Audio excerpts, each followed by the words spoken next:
Yoweri Kaguta Museveni yandibanga anaatera okupowa His Excellency Kyagulanyi Ssentamu Robert Bobi era asibule amukwase entebe ye nga President we yagiwangula.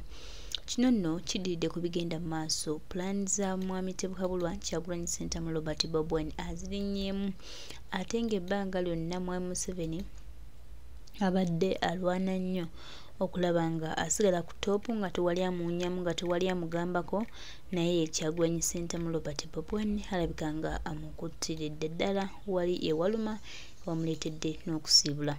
Tunaagamba nti tumuwonye, tunaagamba nti congratulations Ugandans, tunaagamba ki nekye tulina okukola kwe kukwataganira wamu tube nga tutereeza eggwanga oba mu mbeera ki oba mu mbeera etya.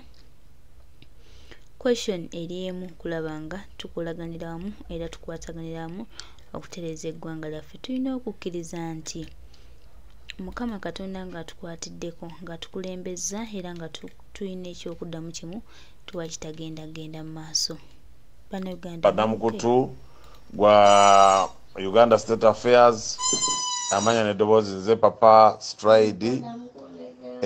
Bakama bange njagala kutegeeza eggwanga nti waliwo abantu abakozesa amannya ag'abantu aba First Family naye nga ekigendererwa ekyokubba bannansi ate nga n'okubatiisatiisa ng'ate tuze tukiraba nti batandise n'okukolagana olumu n'abapoliisi ne babanga nti ddala banyigiriza abantu.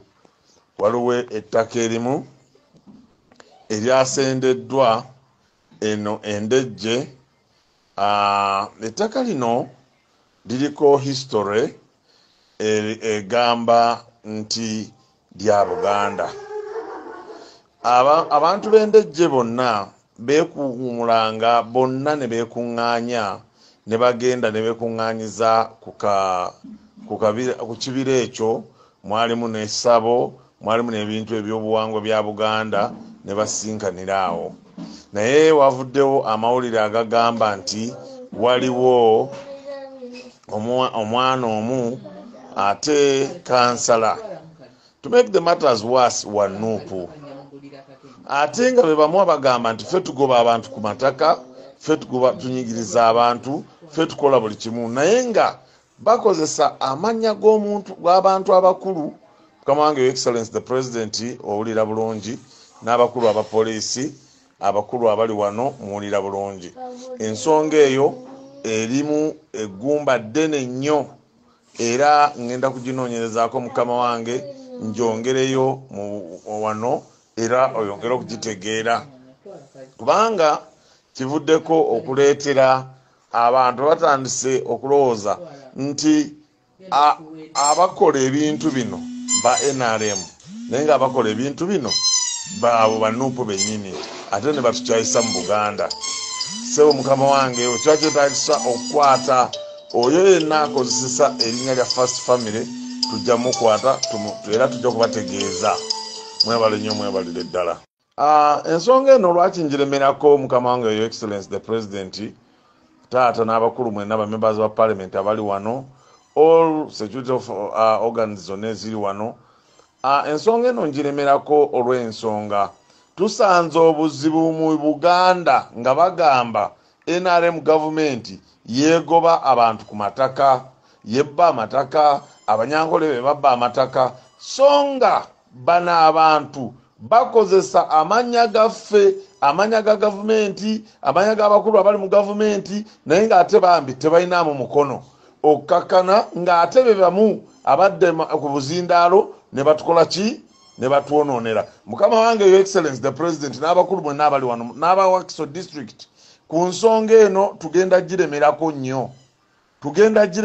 nnyo era waliwo olukuŋŋaana olugenda okutuula n'RDC ow'ekitundu kino agenda kutuulamu, naye ebigenda okubaayo byonna njabikavaringa.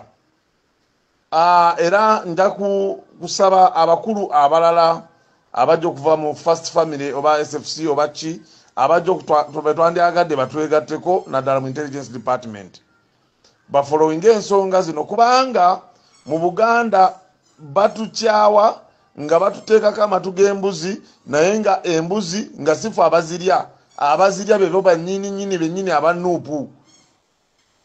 abanuupu kansala wa nuupu yennyini yeyatunda ekibira kino. olwaleero luno mukama wange president ekibira kino kikutte wansi ne waggulu.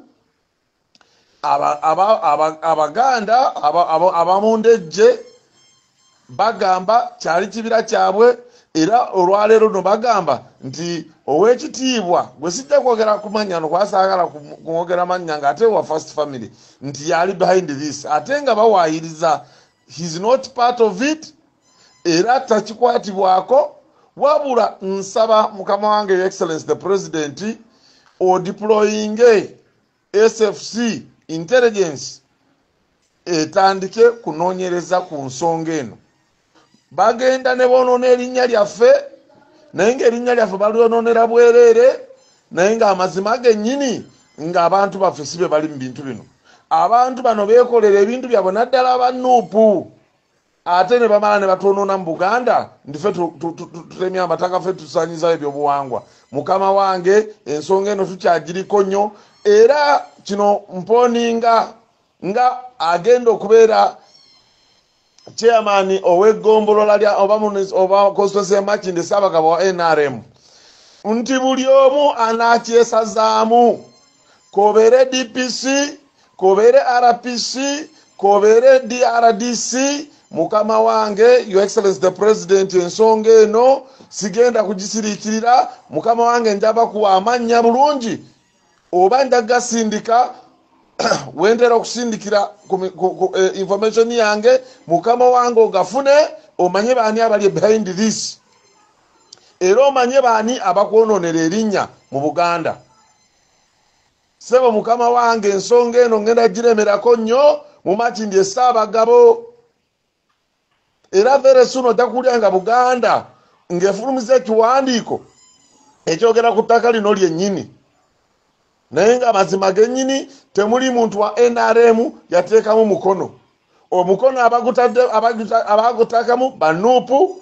Kakati olwaleero bakituyambaza bokozesa erinnya ly'omuntu omukulu omu wa first family nti ali behind this. So mukama wange Ekitiibwa President ensonga eyo njaze olwenye buli muntu agenda kumanya ekituufu ekiri mu kibiina kya National Unity Platform nga bakola ebintu ebitwonoona ng'ate bamala ne betwefuulira ng'ate babyekoledde ne babyambaza abantu baffe. Webale nnyo, webalire ddala kama abakuumi.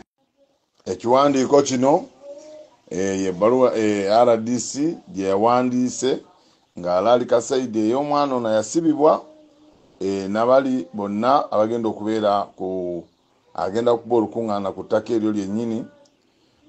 Naye mbadde nsaba mukama wange Your Excellency the President ku issue eno nga bwe tulwana okuzzaawo enkolagana ennungi n'obwakabaka bwa Buganda, ate nga ffe aba NRM n'okuzzaawo omukwano mu Buganda. Ensonga eno twagala giteekako amaanyi nnyo, kubanga abaleese kino banuupu, kansala wa nuupu, naye oluvuvumo olugenda mu maaso wembadde ntambulira wonna bagamba NRM yatemawo akabira ka mirimu ak'obuwangwa bwa Buganda.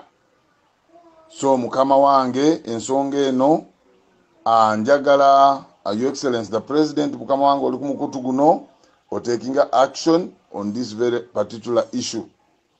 Amatu ga President gonna gali ku mukutu guno, General Moses Kainerugaba mukama wange ensonga eno njagala ogigetinga involved, kubanga bakozesezza amannya ge bakozesa abo abanuupu bennyini ng'ate bakozesa amanya ga first family, abantu abamu mu first family ate nga ekitali kituufu.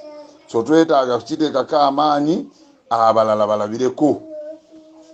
Kabeemu omuntu yenna n'akisaamu omukono ng'akinamu interest, as long as mukozi wa gavumenti, kabe mukulu mu police, afande byarugaba kuno kwoli ku mukutu, IGP, taata mukama wange ensonga eno tujja kujja na mu office yo for this very particular issue. nabagamba nti nze Makinde Ssaabagabo nga bwe ngenda kutula mu ntebe wa chairman wa National Resistance Movement kutwala constituency eno yonna sigenda kuttira muntu yenna liiso agezaako okutononera mu Makinde Ssaabagabo erinnya lyaffe ng'aba National Resistance Movement.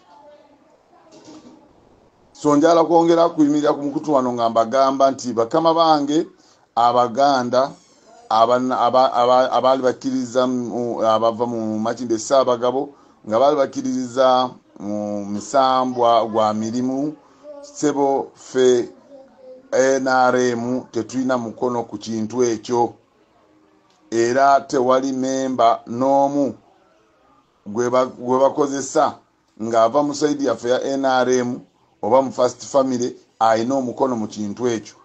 Wabula tusaba government, tusaba National Resistance Army, National Resistance Movement, State House getting involved in this matter. ISO, please, this is your beef, investigate and give the president a report over this matter. Kubanga kitandise kusajjuka buli wembadde ntambulira wonna ngeza kumobilizinga for our support. Bekwasa batanse kikosa nga political whip nga bagamba ffe tusaanyizaawo ebyobuwangwa era ekyokusookerako kibasooka kwako kagundi ka mirimu ng'ate akabira ka mirimu bano abanuupu baayita emabega nga bakozesa kansala omu ng'ate bakozesa erinnya lya First Family omuntu omu First Family ate nga si kituufu. So mbadde nsaba mukama wange ensonga eno president taata tugiteekemu amaanyi ag'enjawulo abalala balabiraawo balabe ddala nti ffe NRM sife tugoba bantu ku mataka bantu baffe webale nnyo webalire ddala kama abakumbi. Ekiwandiiko kino yebbaluwa RDC gye yawandiise ng'alaali kasaidi ey'omwana ono yasibibwa nabali bonna abagenda okubeera agenda kuba olukuŋŋaana ku ttaka eryo lyennyini naye mbadde nsaba mukama wange Your Excellency the President ku issue eno nga bwe tulwana okuzzaawo enkolagana ennungi n'obwakabaka bwa Buganda ate ngafa ba NRM n'okuzzaawo omukwano mu Buganda. Ensonga eno twagala giteekako amaanyi nnyo kubanga abaleese kino banuupu kansala wa nuupu naye oluvuvumu olugenda mu maaso wembadde ntambulira wonna bagamba NRM yatemawo akabira ka mirimu ak'obuwangwa bwa Buganda. So mukama wange ensonga eno njagala Your Excellency the President mukama wange oli ku mukutu guno taking action on this very particular issue.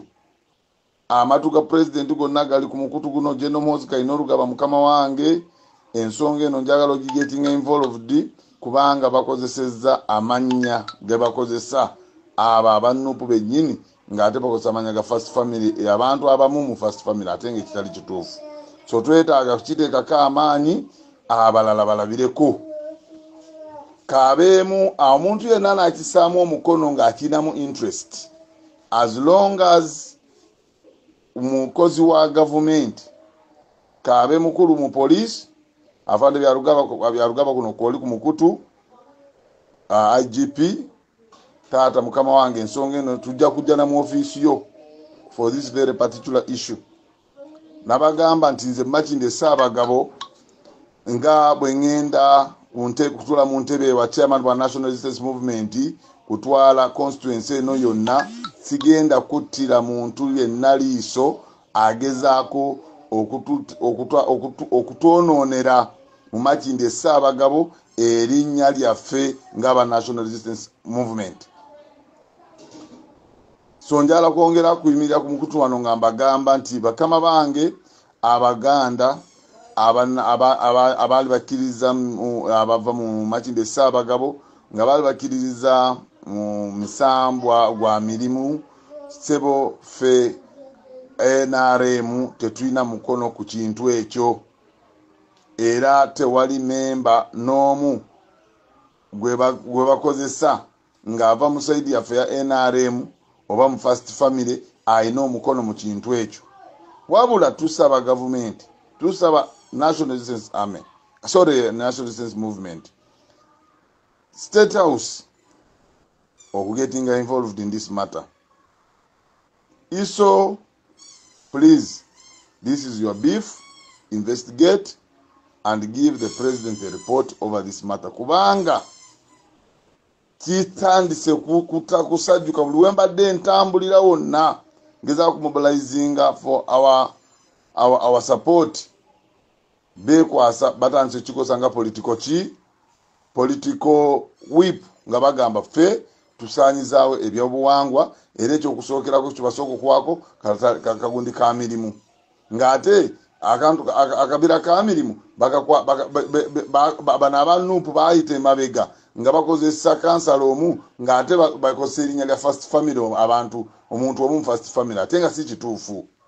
So mbadde nsaba mukama wange ensonga eno president taata tugiteekemu amaanyi ag'enjawulo abalala balabiraawo balabe ddala nti ffe NRM sifa tugoba abantu ku mataka sifa tetuli involved mu mataka abantu ababikola bebo bennyini ate abatuwakanya mu gavumenti ne batuteekako ekyo kugamba nti NRM gavumenti egobya abaganda ebabonyabonya mu mataka gaabwe nga bulijjo bamulira Bobi Wine n'ayogera n'abasajja be.